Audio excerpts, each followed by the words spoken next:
Hello and welcome to RAD. RAD is a fully realized roguelike set in not just a post-apocalyptic world, but a post-apocalyptic world, i.e. apparently they had to deal with Doomsday not once, but twice, and that's real rough, buddy. Finding yourself roaming the fallow, which is a constant changing radioactive wasteland filled with big bad monsters, as you'd expect, that's going to take a toll on your body, and as you progress and play more and get stronger, your little weak human body mutates more and more horrifically into new forms, getting more twisted as you go. Oh, and the entire vibe and setting is an over-the-top neon 80s Miami style, and it's glorious. But what's most important about this game for me is that it's fully realized. It's not some unfinished beta or even an indie game. It's a fully developed, published game that's ready to go, created by Double Fine Productions under Bandai Namco. I'm happy to say it's good. It's really good. But before I dive fully into this video, I've got to quickly tell you about today's sponsor,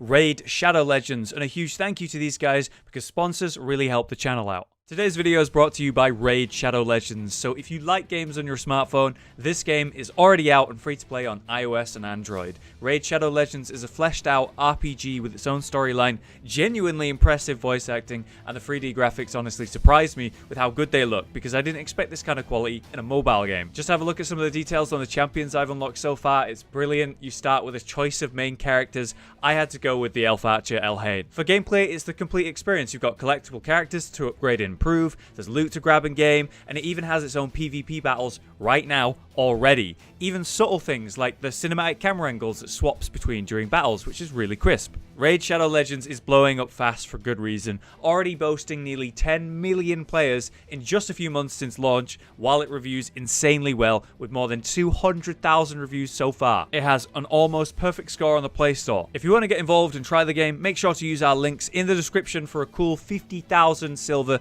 and a free epic champion as part of the new player program. And don't forget to use the daily login rewards right off the bat too. I'm playing under the username Generate Hollow, so I might just see you in game. Thanks for listening to that sponsor segment. They really do help out the channel much more than, say, YouTube revenue and make these videos possible. But now, let's go back to RAD. Our introduction to this world is a straightforward one. Your little community holding together is struggling to survive, and your power supply is running direly low. Without that, you won't be able to purify the air and nourish your crops and, well, survive. Your community is running out of time, and they need someone, in this case, you, to go out into the world and try to find a new source of power. By the power of the Menders, you must be remade.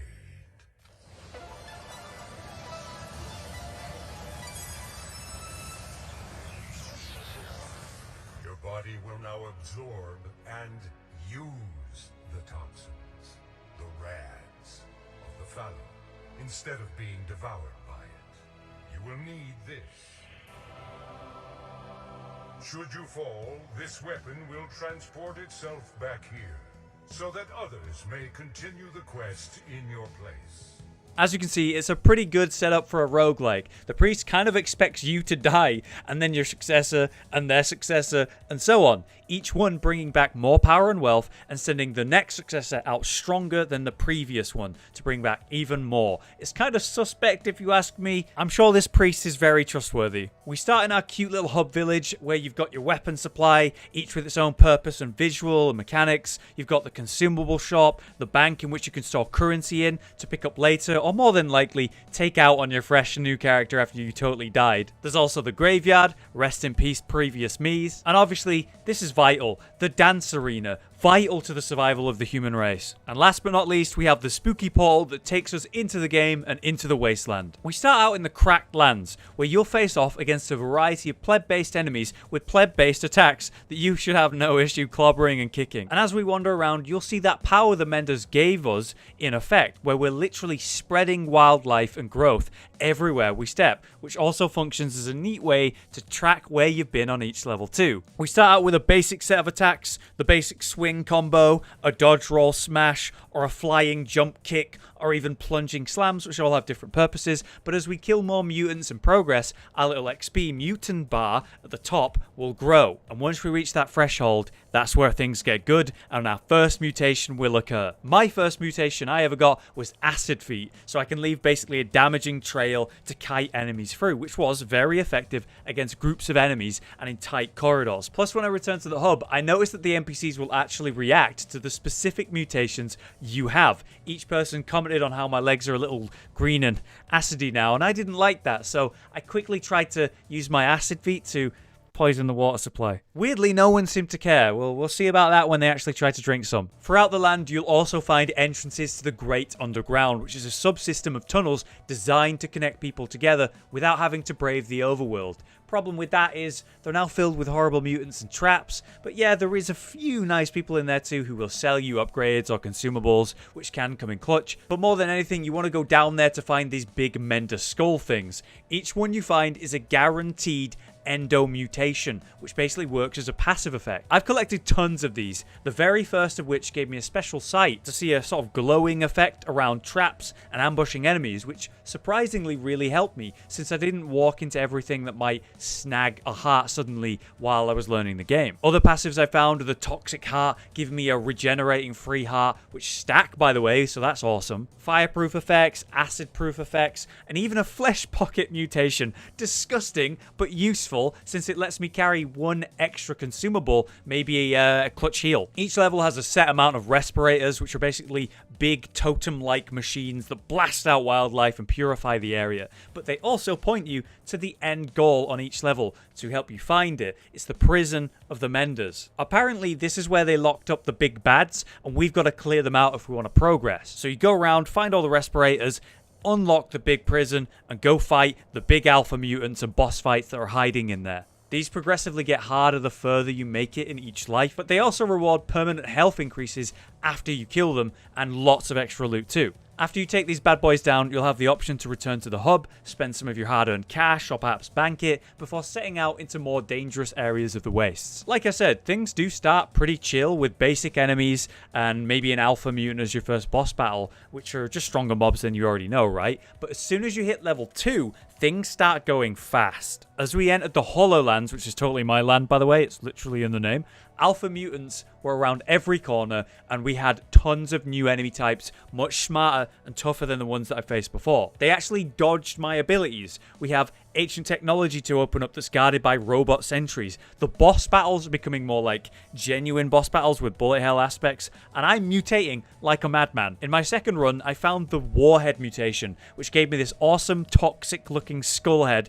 that I literally blast out at enemies. But not to worry, just like a lizard losing a limb, it grows back. Just like that. This one actually worked really well, giving me a valid, consistent ranged attack that does AoE damage as well, which was pretty nutty. But what was more nutty was the Beast Mode mutation I got, which, it gives me an entirely new look. This messed up mutant body now has 4 legs instead of 1, and I became this sort of horrifying ram centaur with the ability to absolutely yeet myself at enemies, blasting them to the side before they can even hit me back. And I can use it to knock big alpha mutants off the map for insta-kills. Plus, it was so useful to just travel the map and avoid abilities too, since it worked as a fast regenerating sprint. That's probably my favorite mutation so far, but another one that I did find was genuine mind control, which allowed me to use mutants to fight one another, but it didn't seem to work against alpha mutants. It kind of just bounced right off them, which is lame. Which just so happens to be how I died the first time. Each time you die, it'll weigh up how far you got, collecting all your points, unlocking new items and mutations and consumables the better you did, just like let's say Isaac or Dead Cells.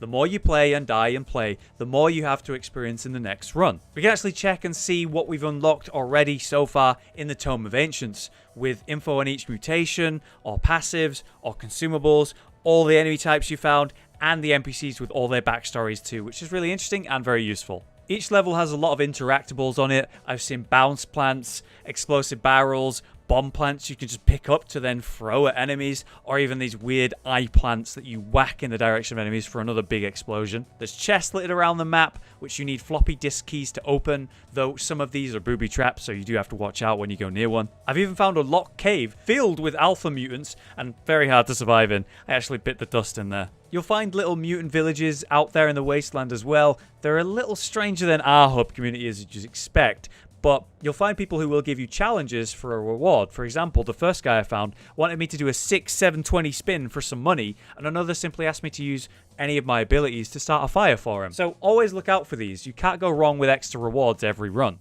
As you can see, we've got a wonderfully realized roguelike on our hands in RAD. The vibe is great, but I haven't even talked about the chill music or the intense tracks that play during runs yet either.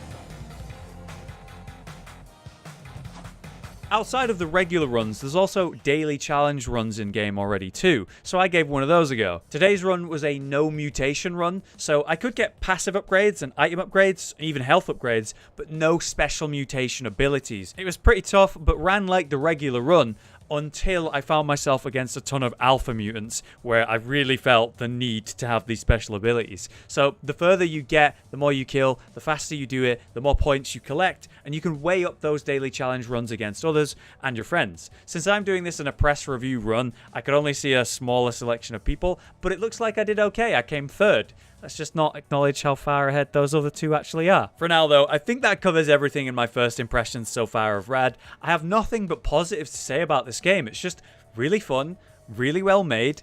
It's a great roguelike with a really good vibe and setting, and I'm looking forward to playing more. I'm 100% going to stream this game. What do you think about RAD from this video? A huge thank you to Bandai Namco for providing us with an early version of the game to make this video, and a huge thank you to our sponsors today in Raid Shadow Legends. Be sure to check out all the relevant links in the description. Either way, I've been a Hollow, you've been you, this has been RAD, radical, cool, dope, whatever. Goodbye, and I'll see you next time.